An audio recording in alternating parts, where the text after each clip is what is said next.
This project is made possible with a grant from, it's an LSTA grant, Library Services and Technology Act grant, from the Institute of Museum and Library Services, administered by the South Carolina State Library. So we want to say thank you to them for their generous help in supporting this, and it's why we can bring in some phenomenal talent like we have this afternoon, which we'll get to in just a second. But I did want to put in a plug for next week, 1 week from today, again at 4 p.m. We had Ron Days. He kicked off our events here, and this man knows the days. Yes. Well, so we were talking about that. He knows almost everyone on our list, in fact. So he is well connected. But Ron Days, his equal half, we won't say better half, but equal half, because she's just as talented. Mm-hmm. Natalie Dates will be here performing Becoming Harriet Tubman. So a one-woman performance, which should be incredibly dynamic right up here. So that'll be next Wednesday, the Gullah Island, at 4 o'clock. So don't want to miss that. And apparently, Ron and Natalie Dates also bake cakes, which I had no idea. So, phenomenal cakes. Phenomenal cakes. Dangerously phenomenal cakes. Dangerously good. You can get them ordered and sent to your doorstep. I am a witness. Multi-talented. So just Etsy. something else to think about. For real. So you might order some cakes from Natalie after her performance. We do have some merchandise here that you can get, some CDs as well after today's performance by Charlton Singleton. I advertised it as a trio, but as you can see, I'm bad at math, but not this bad. Whoa. Speak. You say his name 3 times and there he shows up.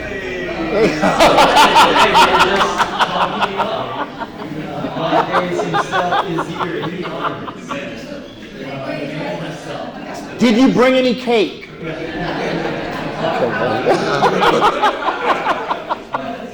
Star-studded gadgets as well, but this guy is a star up here, and he brought some extra backing today. That's right. So thrilled to have him, and he'll introduce his fellow musicians. All they're very talented. If you haven't heard him before, this is going to be a treat. But he started. He's from Aundal, so pretty much a local boy, and as I think a lot of you know, his parents are like from this area, or worked in this area. His dad was a minister right here for a long time at a couple of churches, so a lot of folks know him and know the family. So he has deep connections here. He started at age three playing piano, so did like a little Mozart. He took off from there, played piano, organ, violin, cello, and trumpet. He kind of settled on trumpet, I guess, finally, but he still does the others. He has led his own ensembles. He's performed in France, England, Scotland, Spain, Germany, Austria, Italy, Switzerland, Norway, Canada, the Netherlands. And, I'm sure other places too, et cetera, and across the United States. You may know him as a founding member of Ranky Tanky, Grammy award-winning quintet that interprets the sounds of Gullah. He is a recipient of the 2021 South Carolina Governor's Award, which is the highest honor for arts in our state. So let's please give a big welcome.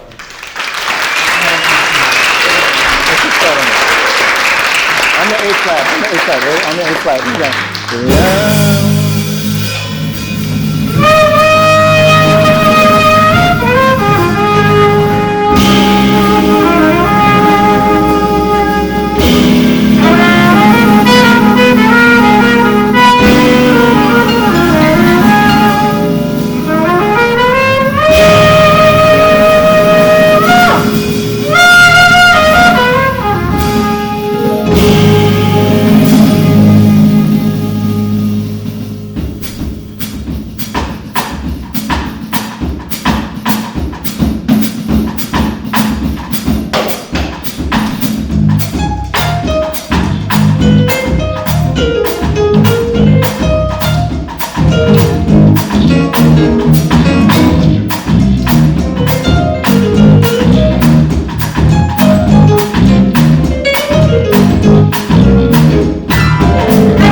here. As I was telling them a little earlier when I walked in, I was a little nervous actually because I didn't know about this particular space. I thought we were going to be playing in the library, and I was like, I don't know, my mom is a librarian, my sister's a librarian, and I was always told the decibel level can't be but so much, you know. So when they brought me down to this room, I was like, all right, this is better. I don't have to worry about getting the look, you know, playing too loud. So thank you all for having me here, having us here. Over here on drums, we have Calvin Baxter. On bass, we have Demetrius Doctor. And on keyboard, we have Stephen Washington. So like Dan said, I consider myself, you know, having a good, you know, bit of growing up here. My parents, Reverend Charles Singleton, Mr. Ned P. Singleton.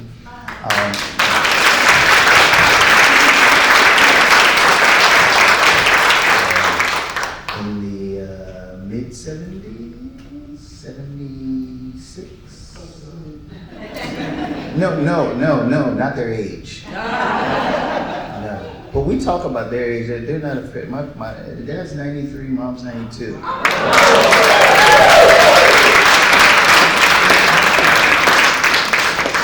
He just pointed to me like that, so I'm good talking to you like that. But no, was it, when did you come in?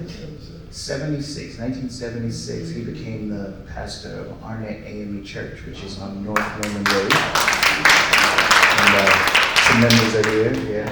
And then some years later, he got transferred to South Norman Road, and he was at Dickerson AME Church, which is right in front of the paper mill. Yeah. You know, people said, didn't that smell? I said, yeah. But the Lord was with us. So for a good portion of my younger years, you know, being here, you know, on the weekends was quite a thing, and got to know a lot of fantastic people, and have a lot of good memories and everything. Once again, thank you for having us. We're gonna do a little combination of some Gullah stuff. Just quick show of hands. I always ask this question, and it's okay. How many of you are not familiar with the Gullah culture? Not. I guarantee you there's something from the Gullah culture that you've experienced in your life. Whether it's probably the most famous Gullah song on the face of the earth is Kumbaya. Or if you've had Gullah cuisine like shrimp and grits, or if you've played one of these games where you're clapping on 2 and 4, or seen sweetgrass baskets, all of that's a part of the Gullah culture. But in music, we always talk about the Gullah rhythm quite a bit. And so you'll hear a familiar sort of rhythm that comes through when we're in church. It's how we clap. But that rhythm has been the backbone of so much music, popular music at that, whether it's jazz or country music or bluegrass or folk music or popular music in general. You know, it's just kind of infectious. So you'll find that, you know, going along, and we'll see how it goes. We may even get y'all clapping, and you'll see how it goes. So right now we're gonna try a song. This is another Gullah standard. Let's try You Bet Mine. This is a song, it's sort of a Gullah standard. You can hear it definitely in the corridor still today. You can hear it on popular radio, whether it's pop musicians doing it, blues musicians doing it, gospel musicians, spiritual, bass, folk music, and it's a song called You Better Mine.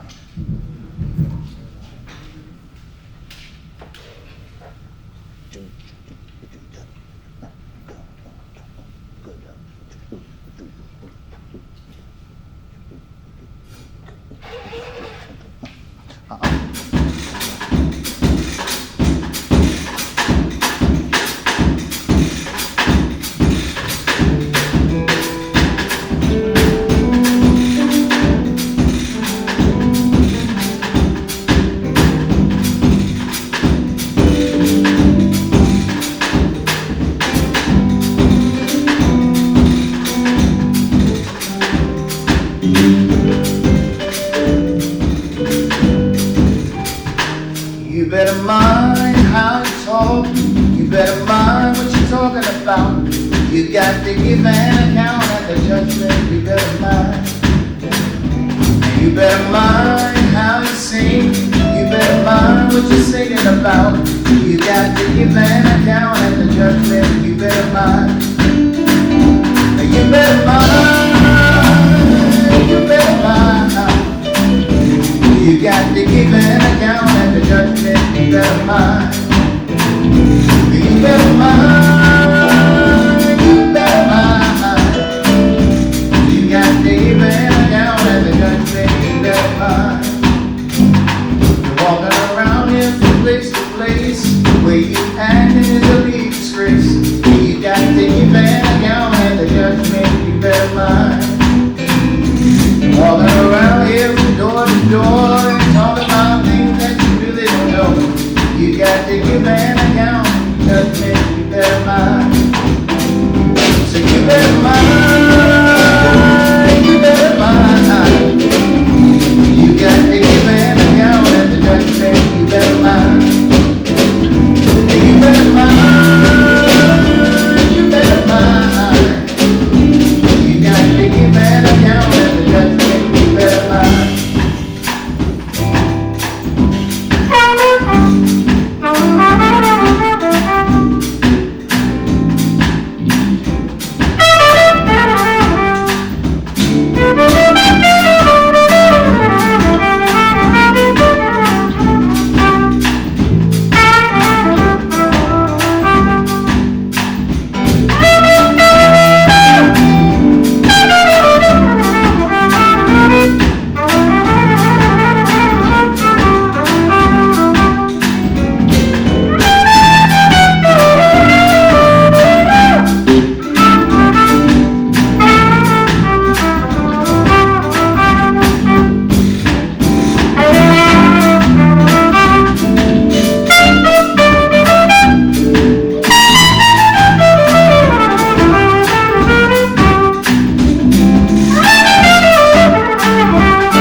Thank you. So yeah, that rhythm is pretty infectious. And a lot of times when you go, that we found, when I say we, I do a lot of traveling with Ranky Tanky. And so a lot of places that we've gone, we've found that we've seen people and heard people playing that rhythm or things close to that rhythm. And the majority of the time, it's usually one little thing that's off from it. And that's not a bad thing, but you know, they might, in this particular part of the world, they might accent it a little bit on this beat instead of this beat. They might play it, you know, a little faster at times than you might want, or something like that. My wife is from a border town in Texas called Del Rio. And the first time I went to Del Rio, we were in a car, and every radio station was Hispanic, except for PBS and or the public radio. And then they had this other radio station that was playing like heavy metal. And I was like, okay, all right. Now, if you listen to a lot of Latin music, whether it's from Brazil or if it's from the Caribbean islands or anything, it's very similar to the gullah sound. And there's a whole theory on that. And Brother Days, if you correct me later on if I'm wrong, but I have this theory about how it left from this area and went all the way down and around. That's a whole different thing. But so, I'm listening to a lot of the Hispanic radios, and the rhythm sounds very similar, and so like I said, this radio station sounds the same as this one, and then you turn to NPR and there's a talk show on, or they have, classical music, and then there's the other station that has heavy metal. We went into this grocery store, and when we walked into the grocery store, they were playing the Kool and the Gang. And then Kool and the Gang went off, and then they started playing the Commodores. And then the Commodores went off, and Parliament Funkadelic came on. And then after that, this other like funk song came on. And I was like, wait a minute. And it was very inspiring. And so I said, you know what, I'm gonna write a song that's kind of infusing a lot of this stuff. So this song is simply entitled Del Rio, but it's a cross between the gullah rhythm that I know versus the rhythm changes that became very popular in jazz music. So we hope you enjoy it. This is called Del Rio.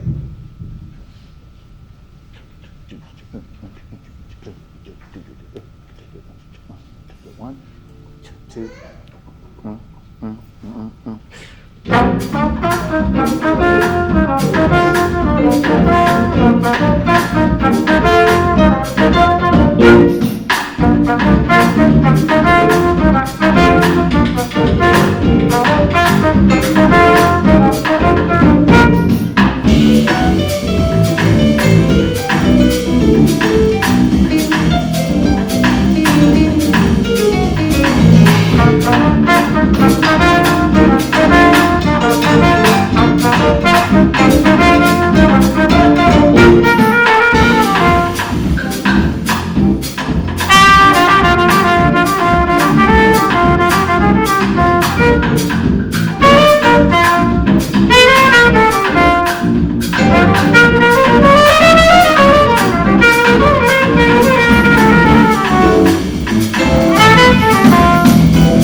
So in the gullah clap, we break it down into 3 parts. There's the full clap, there's the half clap, and there's the 1 clap. That's the easiest way I can describe it. The full, the half, and then the 1. Okay? Listen very carefully, because we're all gonna do this, all right? The full sounds like this.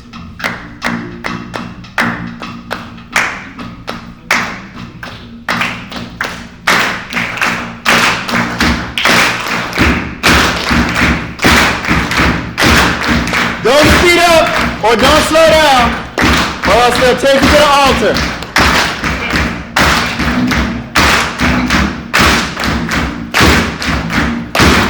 Notice there's an accent.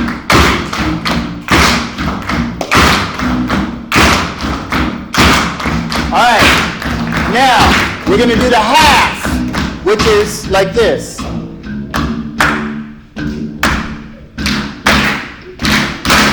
Soft, loud. Soft.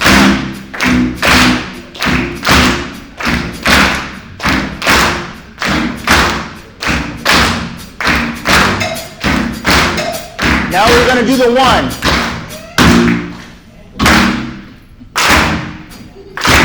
Don't rush. Don't rush. You get some oil on your forehead and come to the altar quick. Am I lying?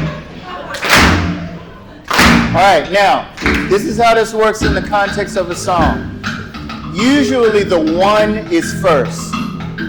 And a lot of times when you use the 1, especially in church, it's usually if you're singing the verse. And then you have the half that's going to signal that we're going to go on to the chorus, and that's when you get into the full. All right? So you start off with the 1. So if we're singing the song, listen to me do it first, okay?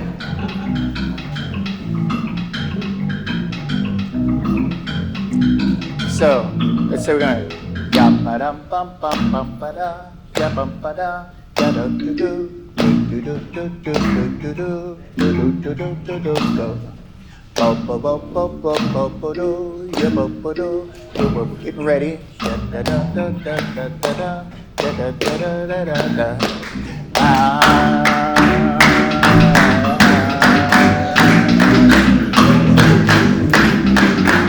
Can we bring it back down?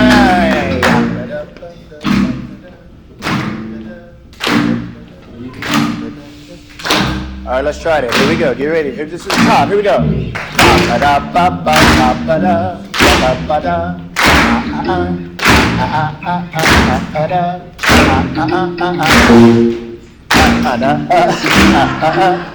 Here we go, half, right here. Full.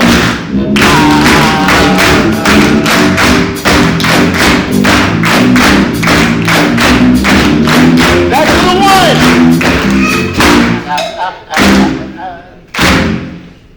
All right, keep doing it. Without me. This is the 1. Here we go.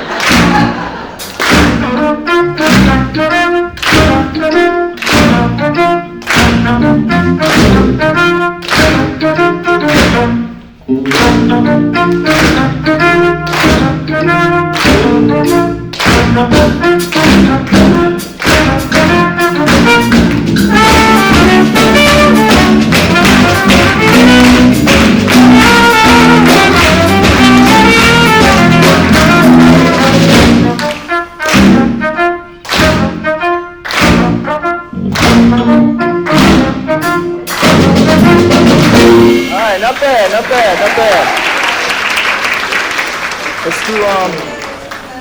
Let's do blue. Let's do blue. Not too bad. All right. But I'm for real. If you did speed up at church or something, and yeah, that was yeah. We're gonna pray for him. Yeah. And that's generally how it goes, and you can hear that full gullah clap, like I said, in a whole bunch of different styles of music, and it has made its way around the world. Trust me when I tell you that. So, like I said before, over here on drums, this is Calvin, and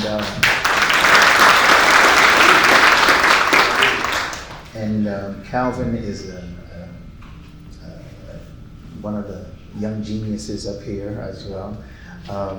He's a composer, and arranger, and music producer, and plays drums and a whole bunch of different instruments.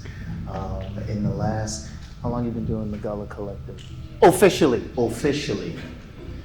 So in January, I say officially because he's been doing this all his life pretty much, but he officially started this group called the Gullah Collective, and they play,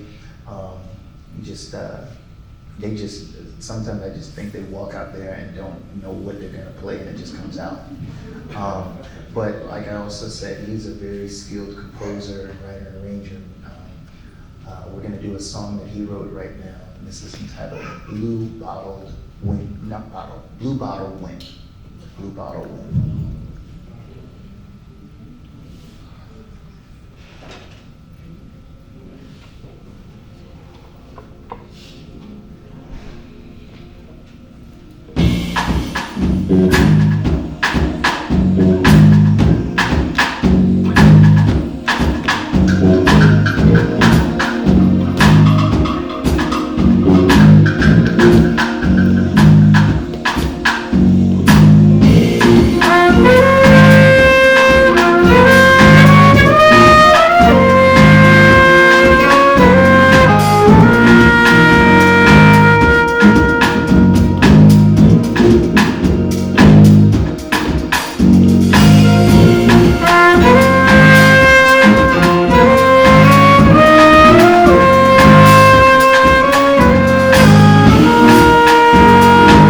I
like that.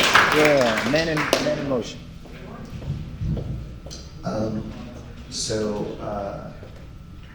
A few years ago, I wrote a song in homage to a young trumpet player that had passed away, a gentleman by the name of Roy Hargrove.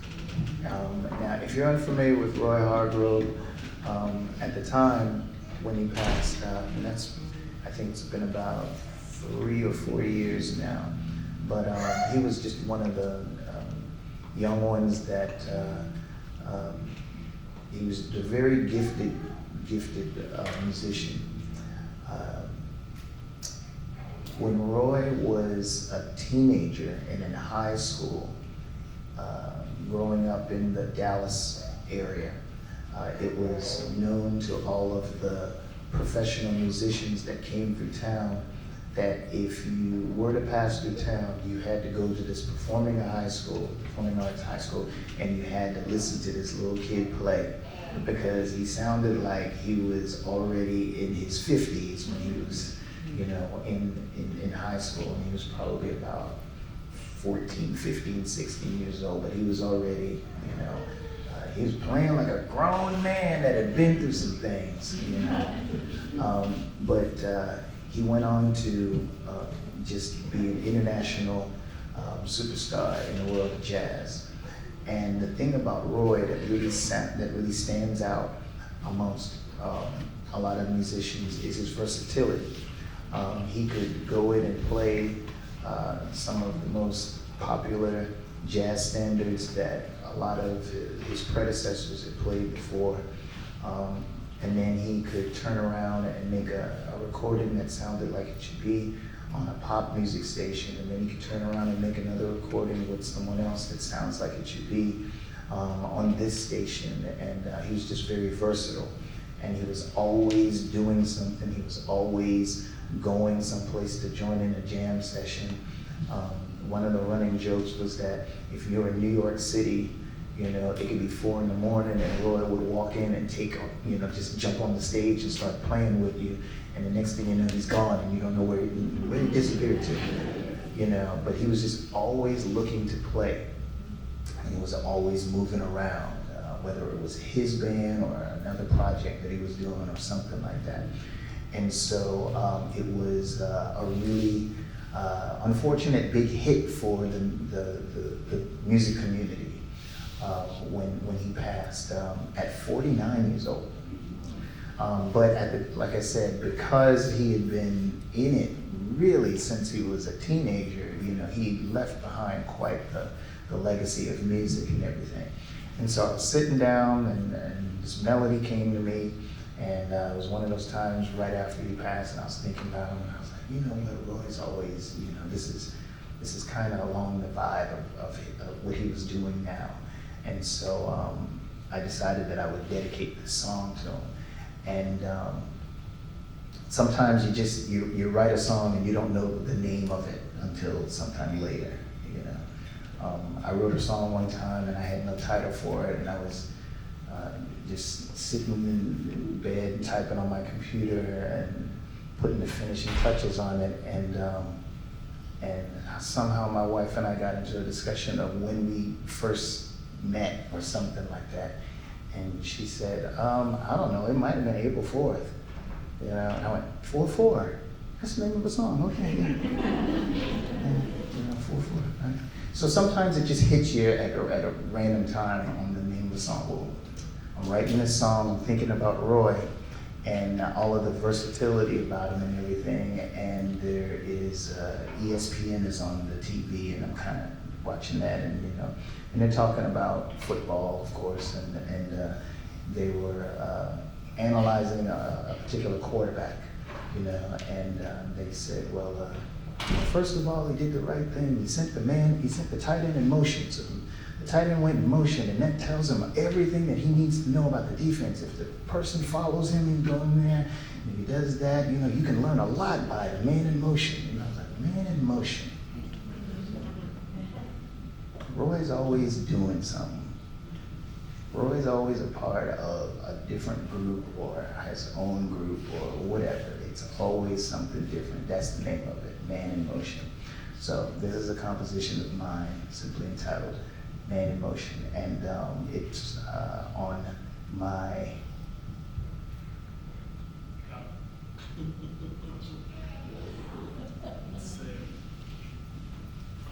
fifth recording. That's amazing in itself that I have 5 recordings.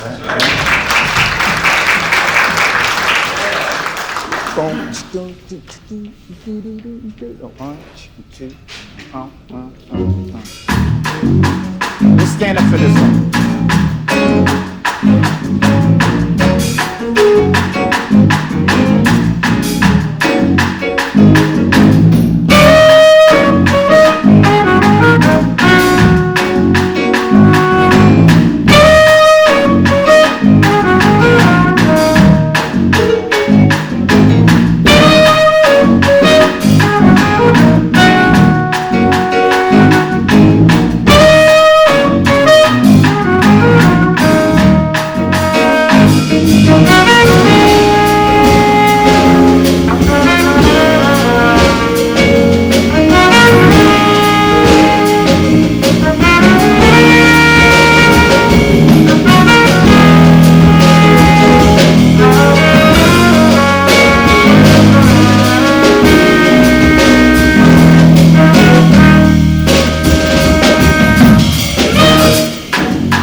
give, anytime that I play in a setting where it's up close and personal like this, and I love settings like this, I always give the audience the opportunity to ask questions. And I'm looking forward to this one because usually in the last few times I've done this, they've been with like elementary school kids. You can get a whole bunch of different things.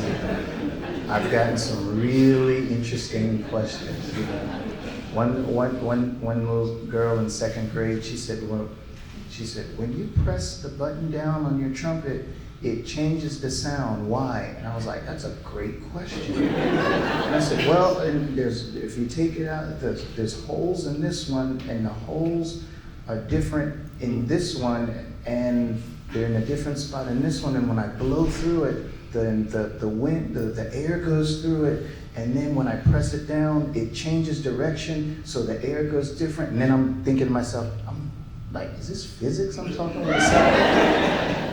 You know, and I was like, that's a great question. Thank you. Fifth graders come in. Yes. Do you have a dog?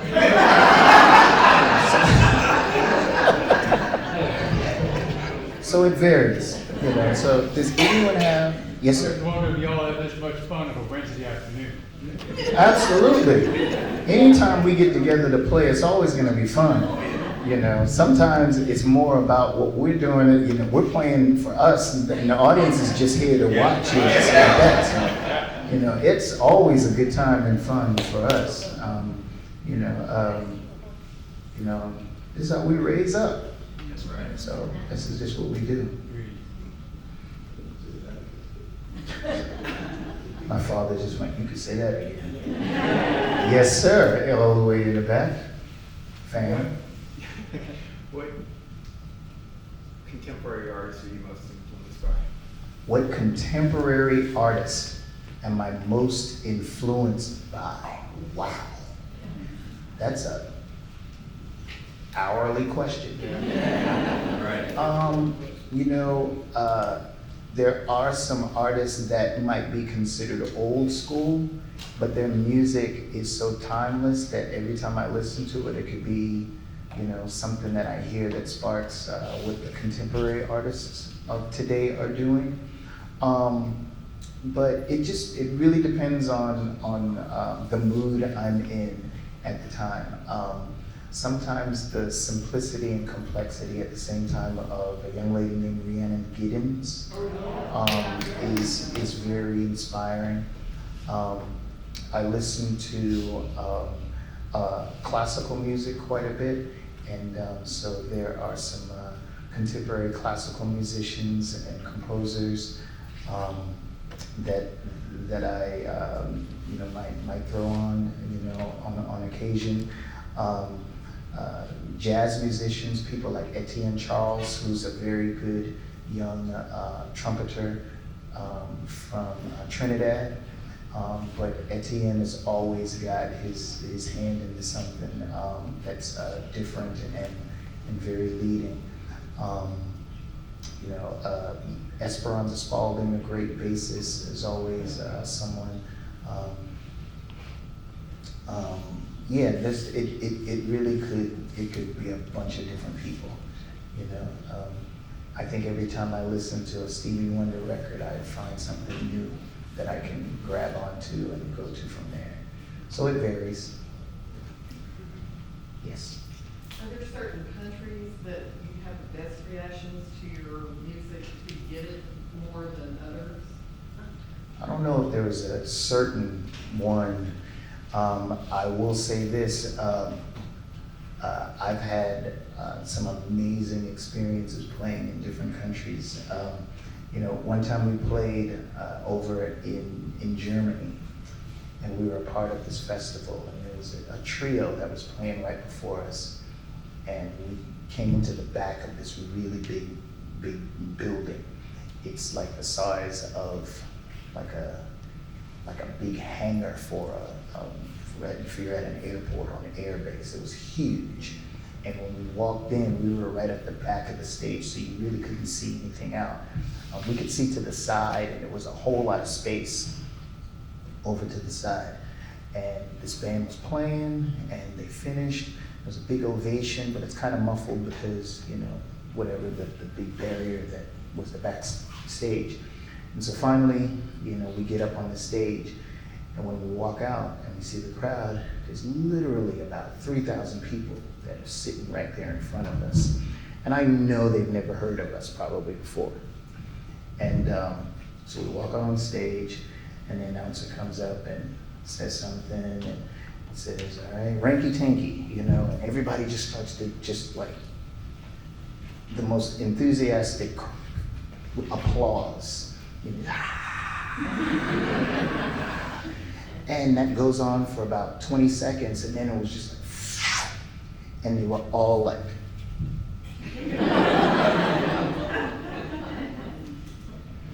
and they were laser focused on us. And at this particular time, it was a time where there was a point where I would start off the set. So I would play something by myself and then bring the band in. And I was just so taken by it, you know, this silence, and I'm just like, wow.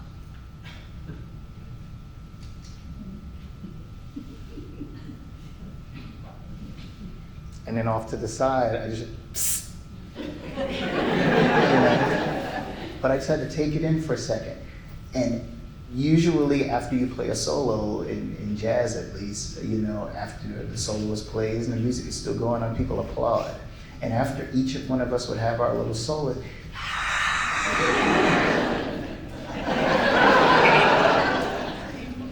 but they were so all in, and it was amazing. And I've encountered that on quite a few, you know, audiences. You know, one time we played, and we were outside, and it was a festival, and it was like this stage, you'd have a crowd in front of you, and when that stage ended, then a stage like maybe 100 yards away, they would start. And so we walk out, and there may have been 20 people in front of us or whatever have you. And so this is our time to warm up and do sound check and everything, and they're playing down there. So we finished our sound check, and we went off stage, and then they brought us back to backstage again, and they said, all right, come on out. We walk out, and it's probably about 15,000 people now in front of us. And again, I know that they don't know any of the songs that we're doing.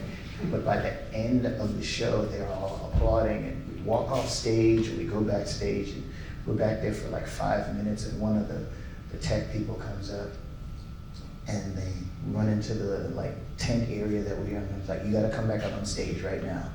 It's like, what? You know, it's like they're singing one of your songs, you know? And they were singing Shoo-La-Loo. Yeah. Shoo-La-Loo, Shoo-La-Loo, just in the kitchen, Shoo-La-Loo, the handful of biscuits, Shoo-La-Loo. You know, and they're singing Shoo-La-Loo in Germany, and I'm like, yeah. So it just varies. Yes, ma'am.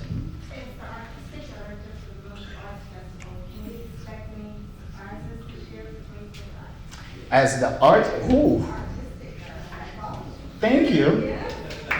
She said, as the artistic director of the Moja Arts Festival, can we expect any surprises for 2025? We are still trying to pinpoint everybody and put the festival together. I will say this, it has been very refreshing to see that we are now getting internationally known artists that are calling us and saying we want in, which is huge, because that just means that the festival has a pretty large reach. And while the festival has been going on for about 40 years now, there was a period where it seemed like we were getting the same people, you know, year after year. And as one of my friends said, you know, it seems a little stale, you know. And so they asked me to become the artistic director of it, and I just sort of injected a few ideas and things that I've observed over, my career of being out on the road, and called in a few favors in some occasions, and it's worked out the last couple of years. And so with that new enthusiasm and that presence online and on social media and things like that, like I said, now we are starting to get internationally known and famous musicians from all of these different genres and all of these different forms of arts, that are calling us or emailing us and saying, hey, can we come in? So I don't have a lineup for you right now, but it's looking pretty good and stacked. Yes, yes, ma'am. You started playing instruments early, you said. So who led whom? Did you lead your parents into your music, or did they lead you? You chose to ask that question while they were sitting right there. True story, and I'll make it really quick. My parents are both educators, and they had the music teacher from the school that they were working at to come by and give lessons to my sister and my brother. And so I was the bratty little kid brother that was 3 years old, running around wanting to be in on it. And I would run in and out of the room and make noise and bother them and everything. And finally, Dad was like, nope, can't have that. Mm-mm. And so the compromise was I would sort of just sit behind them and just sort of watch a little bit. And but I couldn't get up and fidget and like 3-year-old, right?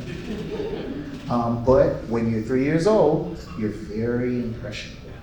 And you follow and copy everything that you see the people in your immediate family do. And so once that hour-long, 30 minutes with my sister, 30 minutes with my brother that was up was done, basically, then I would jump up on the piano and figure, well, it's my turn now.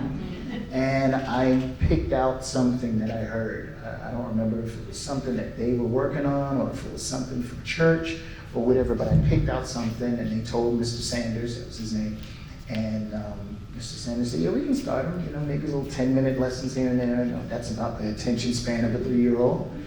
And that's how I started. And later on, it became playing at church, as the backup organist at my father's church, There were those Sundays when I'd be sitting there, in the congregation, looking at the clock, where's Rodney? Where's Rodney? Where's Rodney? It's 5 minutes till 10. Choir sitting at the back, they're ready to come. Where is Rodney? And then I get a tap on my shoulder from the usher. Your father said you know what to do.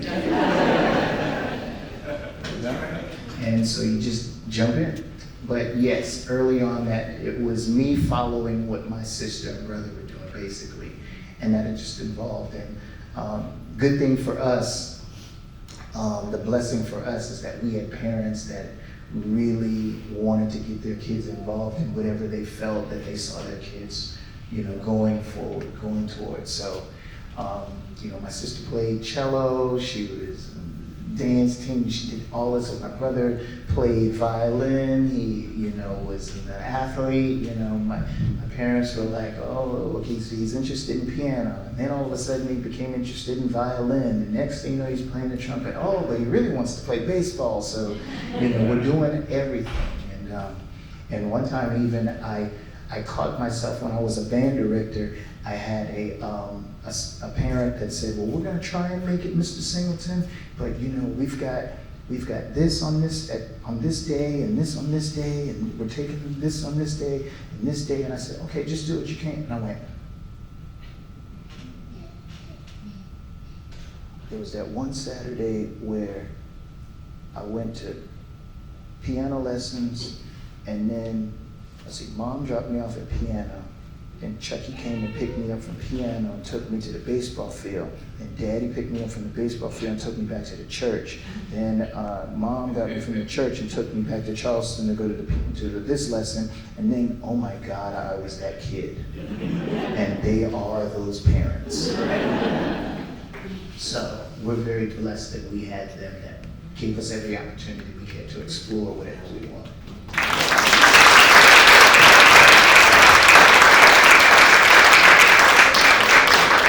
Yes, sir. What's the one thing about your heritage that you hope you leave audiences with?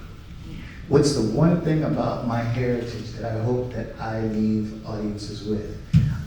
That's a number of things. That it is rich and full of so many things that people come into contact with all the time.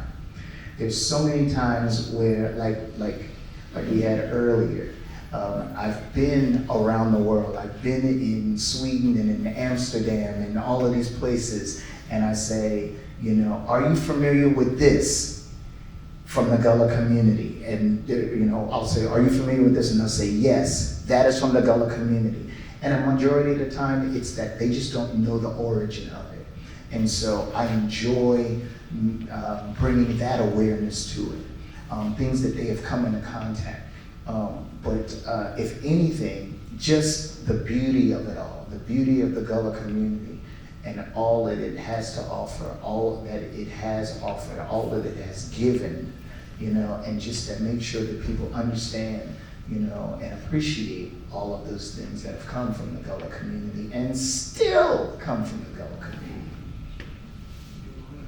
All right, we're gonna take one more and then play one final song. But I'll talk to y'all after. Did you happen to have any personal relationship with Miss Bessie Jones? No, ma'am, that's before my time. So Bessie Jones is, she's kind of the sort of one of the music superstars of the Gullah community.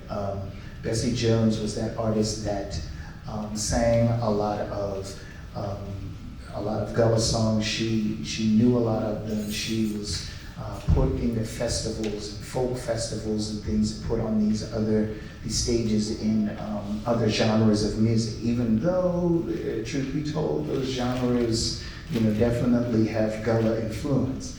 But no, she was definitely, you know, one of the rock stars. Her, along with groups like Charlton Singers, Moving Star Hall. Yes, you know, there are some rock star groups out there, you know. I just wanted to say I so appreciate the resurrection that you've given to the children's songs of Bessie Jones, the Shuladu, Green Sally Out. You know, first time I heard you guys, I was like, oh my God, they're keeping it alive. Yeah, I think one time, maybe that we were in Nebraska or something, and this older lady walked up to me after and she said, "There's that song that y'all sang, and it was called Watch That Star." And I was like, "Yeah," and she said, "I used to sing that when I was a little girl growing up here at 4-H camp." And I was like, there you go. It travels, you know. Yeah, so. All right, we're gonna play one more short song, and I do, thank you so much. I do have some CDs. Yes, people still have CDs. Yeah. But I do have some CDs of some of my recordings if anyone's interested. All right, thank y'all very much. Let's do the Lead Me, Guide Me. Short Lead Me, Guide Me.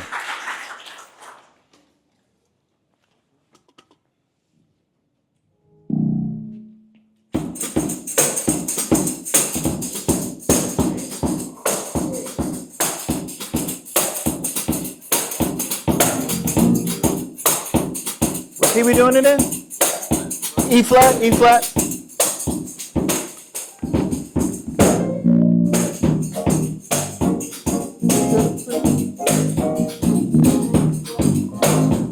Right here.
Coming out of this, we'll just play the chorus.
Thank you all very much.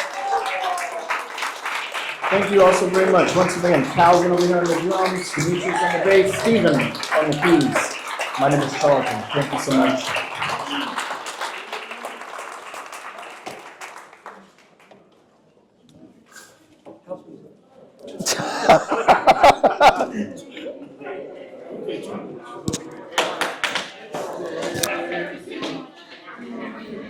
Hey, you're welcome. You're welcome. You're welcome. Oh, wow. Oh, wow. Yeah. Yeah. It's the best real deal. Yeah. When Reiki Tinky does,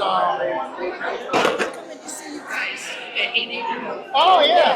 When Reiki Tinky does, when we do workshops.